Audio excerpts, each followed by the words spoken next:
If you're thinking about moving to Spring Hill within the next year, there's a few things that you need to know.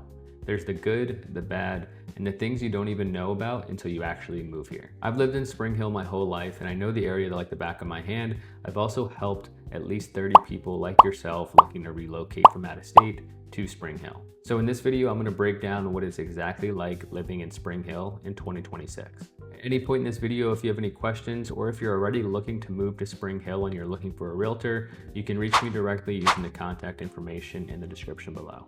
But anyways, let's jump right in. The first thing we're going to talk about is affordability. Spring Hill is still one of the most affordable places in the Tampa Bay area, and it's even affordable when you compare it to the national average in pretty much every category. Our median sales price sits around $330,000 when Tampa and other areas just south of us are closer to $400,000. To put it simply, you get a lot more for your money when considering Spring Hill compared to some of the areas or suburbs in Tampa. You'll get more land and maybe even a pool for probably $100,000 less than Tampa. At the same time, it might not be as cheap as you expect it to be because a lot of people still think Florida is a place where you retire affordably.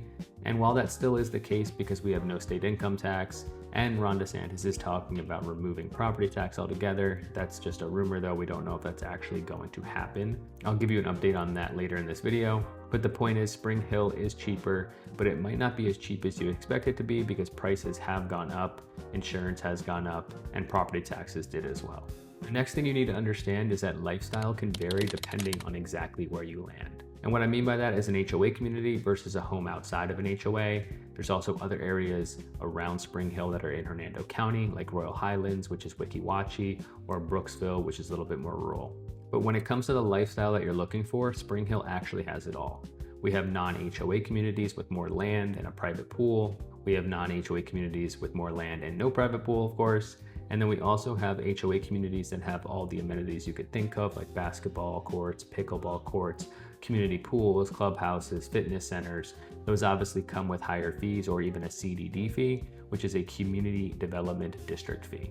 This is pretty much debt that the builder takes on and then pushes onto the homeowners. You also have a third option, which is a low HOA community, which would just maybe include like sidewalks and street lights. There's no amenities, and you pay anywhere from $50 to $100 per month. And you even have other budget-friendly communities with HOAs between $50 and $100 per month, and they even have a community pool. Those communities are going to be a little bit more cookie cutter. The communities that come to mind when I say that are Avalon and Trillium. I have plenty of videos on my channel talking about these communities, and I'll link those videos in the description below as well. An area that I've noticed some people overlook is Royal Highlands. Royal Highlands is just north of 50 or Cortez Boulevard, and its main appeal is a little bit more privacy, a larger lot, usually at least a half acre, and the specialty up there is new construction. All of the local builders are buying lots up there and building spec homes. You can also buy your own lot and have a builder build on that as well. In Royal Highlands, you have a lot of freedom. There's no HOA, no deed restrictions, so you can put in sheds, any fences you want.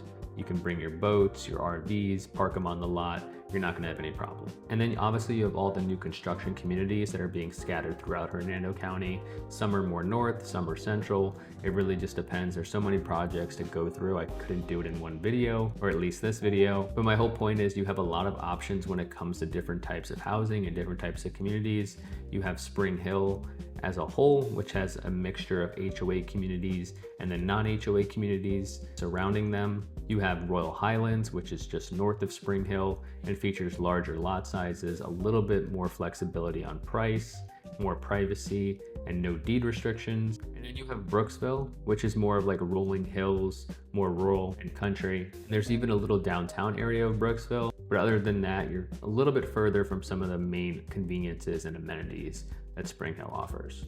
And speaking of getting around, traffic has increased over the last 5 years. If you go back and watch one of my videos from 4 or 5 years ago, you'll notice that I talk about traffic as a pro, like it's not really an issue, but it has become a little bit busier in Spring Hill with all these people moving to the Tampa Bay area in general. Obviously, Spring Hill has grown in population, and we're still trying to catch up with all the road work and trying to make sure that people aren't stuck in traffic jams. I will say it's nowhere near as bad as Tampa or even areas south of us, but it has gotten worse over the 5 years, so I believe that it's worth mentioning. While we're on the topic of transportation, a good pro about Spring Hill is that you can jump on the Suncoast and be at the airport within 45 minutes. If you're a little bit more north in Royal Highlands or in Brooksville, you're probably looking at closer to an hour. Another topic that I've talked about pretty extensively on this channel is sinkholes. Sinkholes are a real risk, and I have a whole video that I talked about how to research sinkholes and look at a sinkhole map, find investigation and repair reports if you are looking at a repaired sinkhole property. So I will link that video in the description below. But I do want to mention that sinkholes are a little bit exaggerated, and I'm not saying there isn't a risk, there definitely is. We're in Florida, we're surrounded by water, and we are building on sand. So that's obviously going to cause some soil issues. But I will say in Spring Hill specifically, the problem was blown out of proportion a little bit because at one point insurance companies were paying out claims for these properties that had sinkholes. So the definition of what a sinkhole actually is got looser and looser, if you know what I mean. Another thing that people like to talk about is flooding. Again, we are surrounded by water, but flooding only affects the coastal areas for the most part. Especially in Spring Hill, it's very easy to know if you have a flood risk. Most of Spring Hill, specifically on the east side of 19, is not going to have an issue with flooding, especially not coastal flooding. If anything, it would be due to a low elevation or a pond or lake nearby that causes your home to be in a flood zone. If I had to put a number on it, I would probably say that 80% of Spring Hill is not in a flood zone. When it comes to sinkholes and flood zones, you really have to look at it on a per property basis. Before I take my clients to look at any homes, I do the research up front to make sure they have all the information before they fall in love with the home. So I'll find out if the property's in a flood zone, if it has a sinkhole, if it has a repaired sinkhole. That way you can make a decision if it's worth looking at. And as I mentioned, I know all the places to find all the documentation on repaired sinkholes, and I can give you the links to the flood maps as well so you can take a look at what risk you hold when buying that property. Now, with all that being said, there are a lot of reasons people love living here. One of the biggest things is having more space and just a slower pace of life. A lot of people are moving here because they want to be away from the hustle and bustle of more busy areas like Tampa, but still have that access to Tampa when they want. And on top of that, you still have great places to visit around Spring Hill, like the Weeki Wachee River. You have boating off of Hernando Beach, and a lot of nature that most people don't expect until they actually visit. And I want to emphasize not specifically Spring Hill where you'll find the nature, but Brooksville, Weeki Wachee, and areas more north.